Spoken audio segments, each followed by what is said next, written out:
The snow fell softly on Christmas Eve as Robert Mitchell walked home with his daughter, Emma. She was 8 years old, bundled in her pink winter coat and matching hat, her small hand warm in his. The street was quiet. Most people were already home with their families. Robert had done well for himself over the years.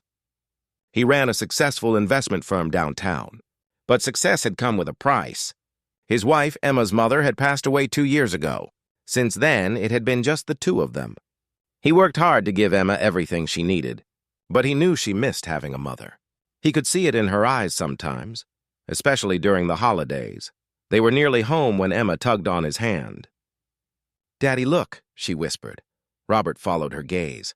Near the green trash bins on the corner, a young woman was searching through the garbage. She wore a torn gray hoodie that had seen better days. Patches covered the holes. Her dress underneath looked like it might have been pretty once, delicate and cream-colored, but now it was stained and worn.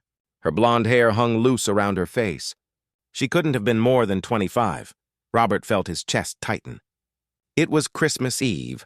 Nobody should be going through trash on Christmas Eve. The young woman looked up and saw them watching. Her face flushed red with shame. She quickly stepped back from the bin, clutching an old book to her chest.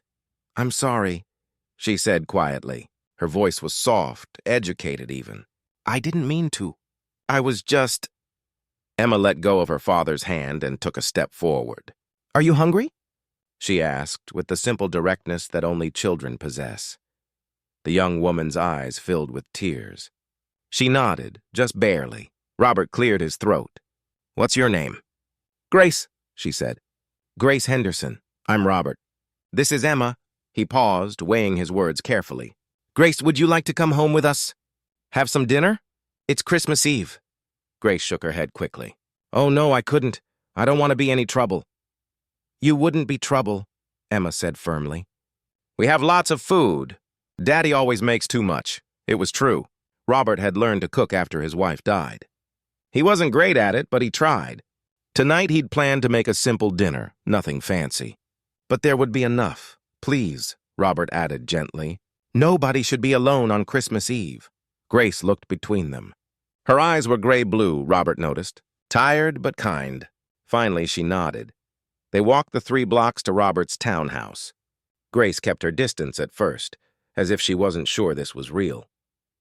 Emma chattered away, telling her about school and her friends and the Christmas tree they'd decorated last weekend. Inside, the house was warm and smelled like pine from the tree in the living room. Robert showed Grace to the guest bathroom. "There are clean towels in the cabinet. Take your time. I'll get dinner started." When Grace emerged 20 minutes later, her face was clean and her hair was brushed. She'd washed her hands carefully. She still wore the same clothes, but she looked more at ease. Dinner was simple. Roasted chicken, mashed potatoes, green beans. Robert wasn't a fancy cook, but it was hot and there was plenty of it. Grace ate slowly, savoring each bite. Emma kept up a steady stream of conversation, asking Grace about herself. "I used to be a teacher," Grace said quietly. "Elementary school." "3rd grade. I loved it." "What happened?" Emma asked with innocent curiosity. Grace set down her fork. "I got sick, cancer. The treatments cost so much. I lost my job because I couldn't work. Then I lost my apartment. The medical bills just kept coming." She looked down at her plate. "I've been on the streets for 4 months now." Robert felt anger rise in his chest. Not at Grace, but at a system that could let this happen. A young woman, a teacher, reduced to searching through garbage because she'd gotten sick. "I'm sorry," he said. Grace shook her head. "Don't be. I'm getting better now. The free clinic downtown has been wonderful. I'm cancer-free for 6 months." She smiled, and it transformed her whole face. "I'm going to get back on my feet. I just need a little time." After dinner, Emma insisted that Grace stay to help decorate cookies. Robert had bought pre-made dough and frosting, the kind that comes in tubes. They weren't fancy, but Emma loved decorating them.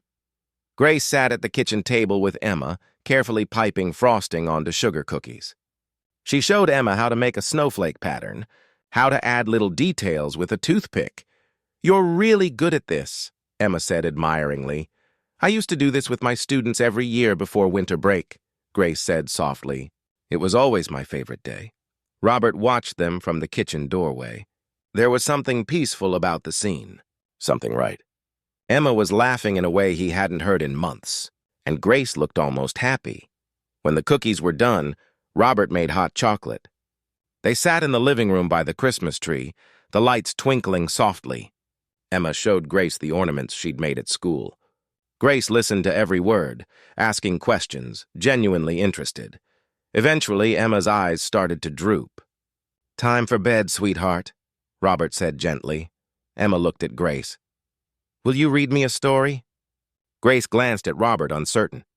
He nodded. Upstairs, Grace sat on the edge of Emma's bed and read from one of Emma's favorite books. Her voice was calm and soothing.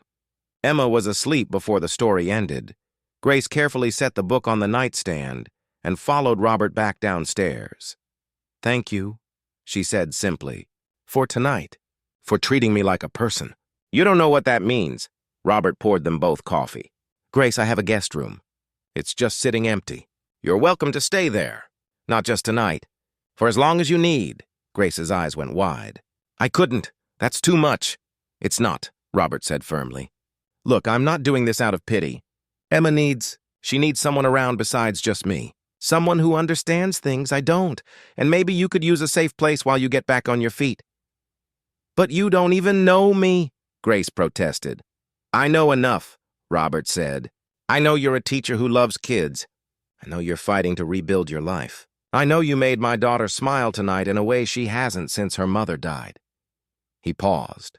"Sometimes we meet people exactly when we're supposed to." Grace was quiet for a long moment. Then she said, "I could help around the house. Cook, clean. Watch Emma after school. I wouldn't just take advantage." "We'll figure it out together," Robert said. That night, Grace slept in a real bed for the first time in 4 months. She cried into the pillow, but they were tears of relief, of gratitude, of hope. In the months that followed, Grace became part of their small family. She got a job teaching at the elementary school near their house. She saved her money carefully. She and Emma baked cookies every Friday afternoon. She taught Robert how to make a proper pot roast and how to braid Emma's hair. Robert and Grace never became a couple. Some people thought they should, but that wasn't what either of them needed. What they built instead was something equally valuable: a friendship. A family built not on romance, but on mutual respect and genuine care. Years later, when Emma was grown and Grace had her own apartment and her life fully back together, they still spent every Christmas Eve together. They made cookies and drank hot chocolate and remembered that snowy night when 3 lonely people found each other. Because that's what Christmas is really about. Not the presents or the decorations, but the simple act of seeing another person, of extending a hand, of saying, "You matter. You're not alone." Sometimes the greatest gifts we give are the ones that cost us nothing but an open heart.